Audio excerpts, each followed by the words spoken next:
Hurtigruten, c'est pas facile à prononcer, pourtant c'est un mot simple puisque en norvégien ça signifie les routes rapides. C'est en fait une ligne maritime qui depuis 115 ans, tous les jours, toute l'année, relie tous les petits ports le long de la côte de Norvège, de Bergen à Kirkenes, qui délivre des marchandises, des passagers, qui assure un service unique, hiver comme été, sur la côte. Et bien entendu, ce service est devenu un moyen de découvrir la Norvège absolument extraordinaire, unique, puisqu'on ne quitte jamais les côtes. On se promène entre les archipels et la côte, et 24 heures sur 24, surtout en été avec le soleil de minuit, eh ben, il y a toujours quelque chose à voir.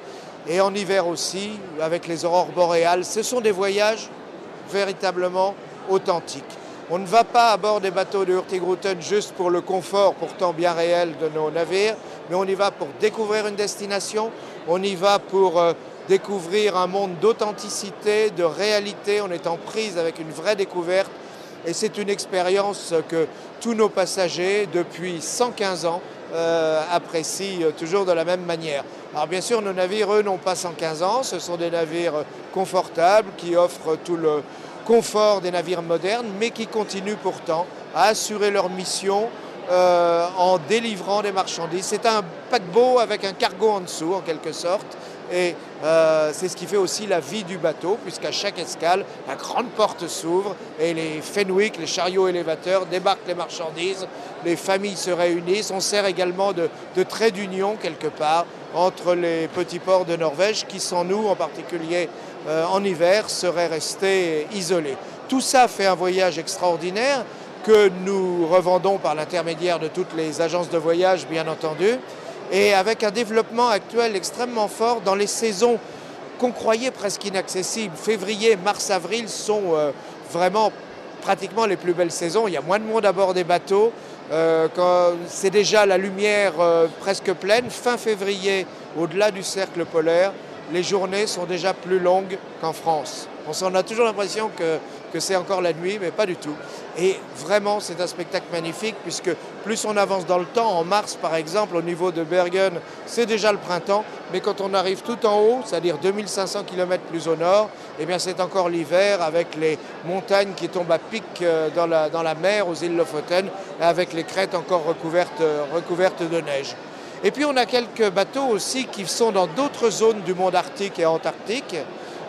Au Spitzberg, qui est une île qui se trouve à 1000 km au nord du Cap Nord et à 1000 km du pôle Nord, donc juste entre les deux. C'est le dernier endroit où on peut naviguer sur un bateau de tourisme. Et là, on a des bateaux qui sont des brise-glaces et qui peuvent faire le tour complet du Spitzberg avec des débarquements en bateau gonflable. On n'a pas le droit de dire la marque, il paraît, mais enfin vous la devinez, en bateau gonflable polarisé, c'est-à-dire équipé pour les eaux froides de l'Arctique. Et on débarque dans des endroits extraordinaires où on ne peut pas débarquer sans ça. Les gros bateaux ne le font pas. On a également un bateau au Groenland qui s'appelle le Fram. Le Fram, c'était le nom ça veut dire en avant en norvégien, Fram.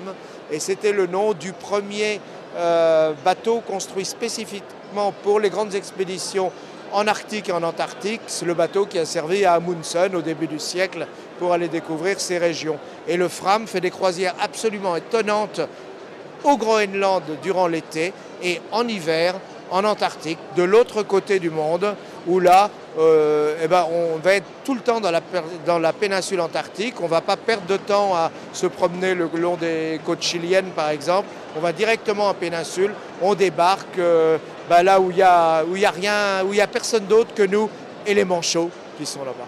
Donc Hurtigruten, c'est ça, c'est de la croisière authentique, c'est de la vraie découverte.